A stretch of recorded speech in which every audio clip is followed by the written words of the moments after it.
Alrighty, everybody. It's time to learn. Welcome to my homeroom. My name is Mason. Today, we're going to be talking about ancient civilizations. Super cool, super awesome. We're going to have fun. It's going to be great. Alright, right this way.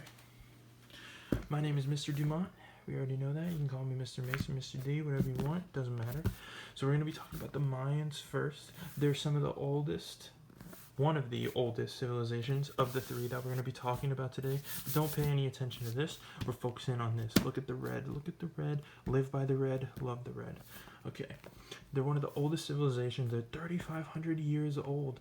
And you got to respect your elders because their astronomy was super advanced. Super advanced. Everyone remembers the 2012, the whole, this is my mushroom cloud, by the way. The whole end of the world is coming. We're all going to die.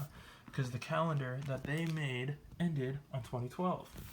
But it didn't.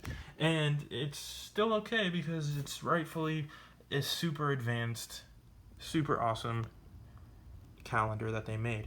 They were able to predict solar eclipses, they were able to predict leap years, and I believe that they were able to tell when the time changes were happening, when they were going to occur, but I'm not entirely sure on that. They were also super advanced in medicine, and they were also advanced in their mathematical system. I believe that they were the ones that actually started their mathematical system at 0. So they acknowledged 0 being a number, which is super cool.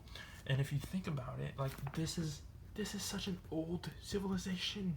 I mean, look at us now. Look at around. Look, we have TVs, we have computers, we have lights, we have all this stuff, and they were still able to create medicine, mathematical system, astronomy.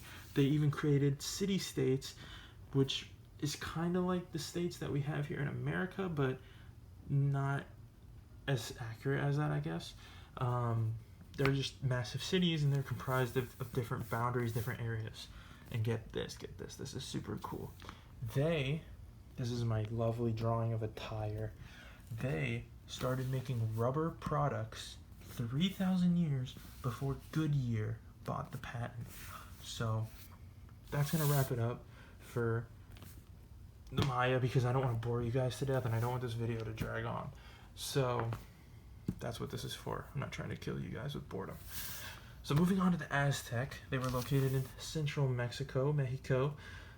This was their peak time, and the main capital was Tenochtitlan. And that was around 1325. This is when this city was comprised of. Their population was about 200,000 to 300,000 people. That's a lot of men, it's a lot of women, it's a lot of kids. And speaking of the kids, they went to a school system. That is super cool that a older civilization is able to conduct a school program. And because of this, they were advanced in literature. It was a very urban city. They were also advanced in pottery, I believe. Don't quote me on that, though. They were a very artistic civilization. That's what stands out about the Aztec. And this beautiful little diagram that I drew shows kind of like how they were comprised of politically. They were very political, more so than the Maya, I would say. So it would start off with the main emperor, and he was the main man. And then below him, he had 3 other main homies that would look out after their other homies, their other people, their fellow man. So they would just